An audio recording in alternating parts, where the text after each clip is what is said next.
amar la venida del Señor, la carrera, la batalla y la fe. Un libro de la editorial Árbol de la Vida, escrito por Miguel Ma. Bienvenidos. Amén. Continuamos con la lectura del capítulo 4. Dios confió en nosotros. La afirmación de Pablo de que guardaba la fe significaba que él había cumplido lo que Dios le había comisionado. Esa comisión estaba totalmente fuera de la lógica humana, pues él era enemigo de Dios y de su iglesia, persiguiendo, maltratando y siendo cómplice de la muerte de muchos hermanos. Era exactamente la condición de Pablo cuando tuvo su encuentro con el Señor camino a Damasco. Sin embargo, pese a ello, Dios inmediatamente lo comisionó, según leemos en Hechos, capítulo 26, versículos 14 al 18. Y habiendo caído todos nosotros en tierra, oí una voz que me hablaba, y decía en lengua hebrea: Saulo, Saulo, ¿por qué me persigues? Dura cosa te es dar coces contra el aguijón. Yo entonces dije: ¿Quién eres, Señor? Y el Señor dijo: Yo soy Jesús a quien tú persigues.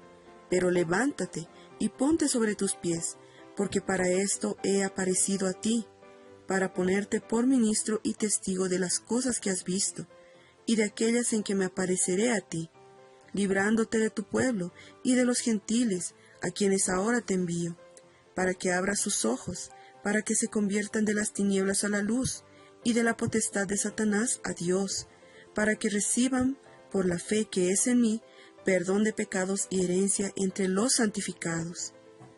¿Quién le confiaría un gran tesoro a su enemigo con quien acaba de reconciliarse? Sin esperar ni siquiera un momento para que el ávido perseguidor al menos demostrara algún cambio, el Señor le confió una gran comisión. Esa es también nuestra historia. ¿Cuál es el valor de la visión de Cristo y la Iglesia? ¿Cuál es el valor de ese tesoro que Dios nos confió? Al recibir esa visión, así como Pablo, inevitablemente depositamos nuestra vida en las manos del Señor, que confió en nosotros a tal punto de encargarnos algo de incalculable valor. Cuando el Señor le dijo a Pablo: librándote de tu pueblo y de los gentiles, a quienes ahora te envío, versículo 17, dejó en claro que él tendría que pagar un precio y sufrir por la visión y comisión que estaba recibiendo. Por conocer el valor que tenían, él pagó el precio. Sabemos que Esaú cambió la primogenitura por un plato de lentejas. Debemos considerar cuál es el valor de lo que Dios nos ha confiado. Si le damos poco valor, no lo practicaremos, pero si realmente recibimos la revelación de su valor, daremos aún nuestra vida por eso. Cuando el Señor se le apareció a Pablo, le dio una visión celestial, a la cual él no fue rebelde. Esto lo vemos en Hechos capítulo 26, versículo 19. Lo que recibió en aquel día lo practicó, lo guardó y compartió. En 2 de Timoteo capítulo 2, versículo 2 leemos que también alentó a Timoteo a hacer lo mismo. Lo que has oído de mí ante muchos testigos, esto encarga a hombres fieles que sean idóneos para enseñar también a otros. Esto significa que aquello que un día recibimos del Señor, también debemos transmitirlo a otros, para que esos también reciban del Señor esa misma comisión. También guarden la fe y la transmitan a otros. Si todos compartimos lo que Dios ha depositado en nosotros, tendremos un vivir de la iglesia fuerte y lleno de la vida divina, que atraerá a millones de personas a Cristo. En una condición normal, cada uno de los que está en una reunión de la iglesia tiene una porción confiada por Dios para compartirla con los demás hermanos y hermanas. Sin embargo, la mayoría de las veces en las que tenemos esa oportunidad, solo un pequeño número presenta su porción. La razón de eso no es que los otros no hayan recibido algo del Señor, sino que permitieron que les robaran lo que les fue confiado. Dios tiene una porción espiritual diaria que desea confiarle a cada uno de nosotros. Pero debemos saber que el enemigo también desea robarnos todos los días, así como las aves comen la parte sembrada en la orilla del camino, en Mateo capítulo 13, versículo 4. A nosotros nos compete velar, porque lo que recibimos del Señor trajo consigo una gran responsabilidad. Mientras más el Señor nos confía algo, mayor será su exigencia cuando Él vuelva. De modo práctico, velar significa que cada día corremos la porción de la carrera, peleamos la batalla y guardamos la fe reservada para aquel día. Los que viven de esa manera siempre poseen una porción para entregar a otros. En Lucas capítulo 12, versículos 35 al 37, leemos la descripción de un escenario maravilloso. Estén ceñidos vuestros lomos y vuestras lámparas encendidas, y vosotros sed semejantes a hombres que aguardan a que su Señor regrese de las bodas, Amén. para que cuando llegue y llame, le abran enseguida. Oh, Bienaventurados aquellos siervos a los cuales su Señor cuando venga halle velando. amén. De cierto os digo que se ceñirá y hará que se sienten a la mesa, y vendrá a servirles. Estos versículos nos revelan la porción de aquellos que diariamente velan y esperan la venida del Señor. Ellos lo sirven hoy, se consagraron a Él y viven velando su vida cristiana. Amén. En aquel día, por amor a ellos, el mismo Señor les servirá una porción. Nada en esta tierra se puede comparar a eso. Vale la pena velar todos los días. Amén. Tal vez digamos que no somos dignos de confianza, pero la razón por la cual el Señor confía en nosotros es que su vida, su espíritu y su palabra fueron depositados en nuestro interior. Debemos reaccionar ante tal confianza y orar con sinceridad. Señor, no soy digno de confianza, pero de hecho tengo tu vida, tengo tu espíritu. Por medio de ellos guardaré lo que me confiaste. Nuestro deseo es que aquel día de la venida del Señor, o al final de nuestros días, cuando el tiempo de nuestra partida haya llegado, todos podamos testificar: he peleado la buena batalla, Oh, Señor he Jesús. acabado la carrera, Amén. he guardado la fe. Por lo demás, me está guardada la corona de justicia, la cual me dará el Señor, Amén. pues justo en Sí. aquel día. Ese es el deseo de Dios para todos nosotros. Señor.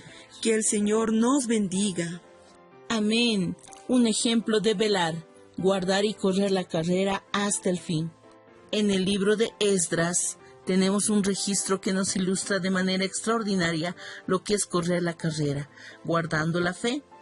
En Esdras capítulo 8 versículos 21 y 22 leemos: y publiqué ayuno allí, junto al río Ahava, para afligirnos delante de nuestro Dios, para solicitar de Él camino derecho para nosotros y para nuestros niños y para todos nuestros bienes, porque tuve vergüenza de pedir al rey tropa y gente de a caballo que nos defendiesen del enemigo en el camino, porque habíamos hablado al rey diciendo: la mano de nuestro Dios es para bien sobre todos los que le buscan, mas su poder y su furor contra todos los que le abandonan. Él se preparaba para recorrer la carrera hasta Jerusalén y dijo a los que irían con él que debían ayunar y pedirle a Dios una buena jornada. Él declaró que tuvo vergüenza de pedir al rey ejército y jinetes para que los defendieran del enemigo en el camino, porque ya había testificado que la mano de nuestro Dios es para bien sobre todos los que le buscan. Él no pidió protección al rey, pidió protección a Dios. Amén. En otras palabras, él sabía en quién había creído. Esa porción es muy interesante. Él tuvo vergüenza de pedir protección al rey porque ya había dado testimonio de que Dios lo guardaría.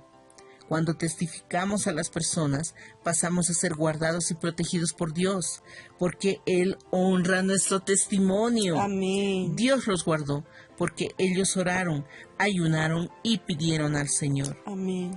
En los versículos 23 al 29 leemos que ellos tomaron ofrendas de tesoros y confiaron a 12 de los principales hombres del pueblo que llevaran a Jerusalén. Ellos fueron consagrados, por eso eran santos. Les fue dado un buen depósito que debían velar y guardar hasta su destino. Sabían exactamente lo que les había sido entregado, pues pesaron y contaron todo. Si Dios nos confía algo, no tendremos dudas y sabremos exactamente lo que nos fue confiado. Recibimos la visión de Cristo y la Iglesia. Amén. Recibimos el Espíritu, la palabra, la vida eterna, las promesas de Dios. Amén. Sabemos lo que Dios nos confió y necesitamos guardarlo. Cuando percibamos lo que Dios nos confió, daremos aún la vida por eso. Amén. Por último, en los versículos 31 al 34 leemos: y partimos del río Ahava el 12 del mes primero para ir a Jerusalén, y la mano de nuestro Dios estaba sobre nosotros, y nos libró de mano del enemigo y del acechador en el camino. Y llegamos a Jerusalén, y reposamos allí 3 días. Al cuarto día fue luego pesada la plata, el oro y los utensilios en la casa de nuestro Dios, por mano del sacerdote Meremot, hijo de Urías, y con él Eleazar, hijo de Fineas, y con ellos Josabad, hijo de Jesúa, y Noadías, hijo de Binuí, levitas. Por cuenta y por peso se entregó todo, y se apuntó todo aquel peso en aquel tiempo. Este es un testimonio maravilloso. Amén. Ellos velaron, guardaron, corrieron toda la carrera y llegaron al final. Entregaron todo lo que se les había confiado, que fue pesado, contado y registrado. Alabado sea el Señor. Amén. Ellos guardaron la fe hasta el destino. Amado oyente, esperamos que un día, al terminar la carrera, podamos decir: guardé la fe. Aquí está, Señor, lo que me confiaste. Amén. Oh, Señor Jesús, gracias al Señor por esta palabra tan maravillosa. ¿No se siente usted contento? Usted tendrá la oportunidad de decirle al Señor: aquí está lo que tú me has confiado. Señor Jesús, el día de mañana continuaremos disfrutando la lectura de este precioso libro. Jesús es el Señor.